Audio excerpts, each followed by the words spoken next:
ನಮಸ್ಕಾರ ವೀಕ್ಷಕರೇ, royal TV ನ್ಯೂಸ್ಗೆ ಸ್ವಾಗತ. ಮಳೆಗಾಲ ಆರಂಭಕ್ಕೂ ಮುನ್ನ ಸುರಿಯುತ್ತಿರುವ ಮಿಂಚು, ಗುಡುಗು ಸಹಿತ ಮಳೆಯ ಅಬ್ಬರಕ್ಕೆ ಸಿಡಿಲು ಬಡಿದು ವ್ಯಕ್ತಿ ಸಾವನ್ನಪ್ಪಿದ ಘಟನೆ ಜರುಗಿದೆ. ವಿಜಯಪುರ ಜಿಲ್ಲೆಯ ಮುದ್ದೇಬೇಳ ತಾಲೂಕಿನ ಕೋಳೂರು ಗ್ರಾಮದಲ್ಲಿ ಈ ಒಂದು ಘಟನೆ ನಡೆದಿದೆ. ಗ್ರಾಮದ ರೈತ ಮಂಗಳವಾರ ಸಂಜೆ ಸುರಿದ ಮಳೆಯಲ್ಲಿ ಬಸನಗೌಡ ಲಕ್ಷ್ಮಣಗೌಡ ಬಿರಾದಾರ್ 63 ವರ್ಷ ವಯಸ್ಸಿನ ವ್ಯಕ್ತಿ ಮೃತಪಟ್ಟಿದ್ದಾರೆ. ಹಾಗೆ ಒಂದು ಎಮ್ಮೆ ಮತ್ತು ಕರು ಸಾವನ್ನಪ್ಪಿರುತ್ತದೆ ಎಂದು ಪ್ರಾಥಮಿಕ ವರದಿಯಲ್ಲಿ ತಹಸೀಲ್ದಾರ್ ಬಲರಾಮ್ ಕಟ್ಟಿಮನಿ ತಿಳಿಸಿದ್ದಾರೆ.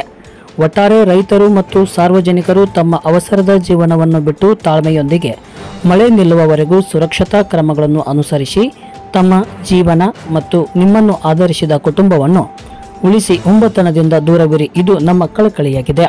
ಇದು ವಿಜಯಪುರ ಜಿಲ್ಲೆಯ ಮುದ್ದೇಬೇಳ ತಾಲೂಕಿನ ಕೋಳೂರು ಗ್ರಾಮದಲ್ಲಿ ಮಂಗಳವಾರ ಸಂಜೆ ಸುರಿದ ಮಳೆಯಲ್ಲಿ ಸಿಡಿಲು ಬಡಿದು ಗ್ರಾಮದ ಬಸನಗೌಡ ಲಕ್ಷ್ಮಣಗೌಡ ಬಿರಾದಾರ್ 63 ವರ್ಷ ವಯಸ್ಸಿನ ವ್ಯಕ್ತಿ ಜೊತೆಗೆ ಎಮ್ಮೆ ಮತ್ತು ಒಂದು ಕರು ಮೃತಪಟ್ಟಿದೆ ಎಂದು ಮುದ್ದೇಬೇಳ ತಹಸೀಲ್ದಾರ್ ಬಲರಾಮ್ ಕಟ್ಟಿಮನಿಯವರು ತಿಳಿಸಿದ್ದಾರೆ.